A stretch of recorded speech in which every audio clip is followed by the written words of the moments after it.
సింగరేణిలో రేవంత్ రెడ్డి ప్రభుత్వం కుంభకోణాలకు పాల్పడిందని ఆరోపిస్తున్న బీఆర్ఎస్ నేతలు గవర్నర్కు ఫిర్యాదు చేయనున్నారు. కేటీఆర్ ఆధ్వర్యంలో రేపు రాజ్ భవన్కు వెళ్లనున్నారు.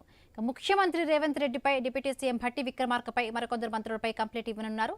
అవినీతికి సంబంధించిన ఆధారాలను గవర్నర్కు అందించనున్నారు. టెండర్ల గోల్మాల్ వెనుక ముఖ్యమంత్రి ఆయన కుటుంబ సభ్యుల పాత్ర ఉందని బీఆర్ఎస్ నేతలు ఆరోపిస్తూ ఉన్నారు. రేవంత్ రెడ్డికి సీఎం పదవిలో కొనసాగే అర్హత లేదంటున్నారు.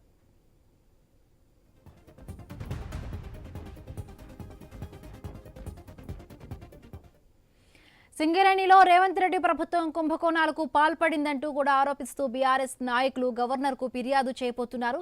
కేటీఆర్ ఆధ్వర్యంలో రేపు రాజ్ భవన్ కు వెళ్లనున్నారు. మరింత పూర్తి అప్డేట్స్ మా కరెస్పాండెంట్ ఏవే స్వామి అందిస్తారు. స్వామి,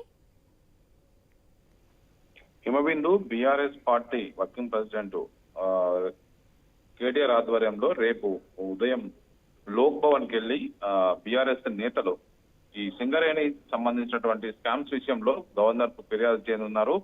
ఆ కేటీఆర్ ఆధ్వర్యంలోని బృందం అంతా కూడా రేపు గవర్నర్ కలవనున్నారు. దీనికి సంబంధించినటువంటి ఒకవైపు సింగరేణిలో వరుసగా ఈ కుంభకోణాల ఇష్యూస్ కావచ్చు, నైని బ్లాక్ సంబంధించినటువంటి ఇష్యూస్ లో ముఖ్యమంత్రి రేవంత్ రెడ్డి కుటుంబ సభ్యులు లేకపోతే ఇటు భట్టి విక్రమార్క చేస్తున్నటువంటి ఏదైతే ఆరోపణలు చేస్తుందో బీఆర్ఎస్ వాటికి సంబంధించినటువంటి ఆధారాలన్నీ కూడా గవర్నర్ కి ఇవ్వాలని చెప్పేసి నిర్ణయించుకుంది. రేపు గవర్నర్ జిచ్చుదేవ్ వర్మను కలిసి ప్రస్తుతం తెలంగాణలో ఉన్నటువంటి అవినీతిమైన కూరుకుపోయినటువంటి ప్రభుత్వం పైన కంప్లైంట్ చేయాలని చెప్పేసి భావిస్తున్నారు. యథేచ్ఛగా ప్రజాధనాలు లూటీ చేస్తున్నారు, కుంభకోణాలకు పాల్పడుతున్నారని చెప్పేసి వారి మీద చర్యలు తీసుకోవాలని చెప్పేసి బీఆర్ఎస్ పార్టీ డిమాండ్ చేస్తుంది. దీని మీద లోతైన అధ్యయనం చేసి సమగ్ర నివేదికను ఇప్పటికీ గవర్నర్ కు సమర్పించాలని చెప్పేసి బీఆర్ఎస్ పార్టీ ఒకవైపు డిసైడ్ అయింది. రేపు సింగరేణి లాంటి ప్రతిష్టాత్మక సంస్థల్లో ఇలాంటి కుంభకోణాలు జరగడం పట్ల తెలంగాణకు తీవ్ర అన్యాయం జరుగుతుంది. వీటిపైన ఇప్పటికే స్పందించి దీనికి భాగస్వామ్యమైన వారిపైన చర్యలు తీసుకోవాలని చెప్పేసి కూడా గవర్నర్ కు రేపు బీఆర్ఎస్ పార్టీ విజ్ఞప్తి చేయనుంది. దీనికి సంబంధించినటువంటి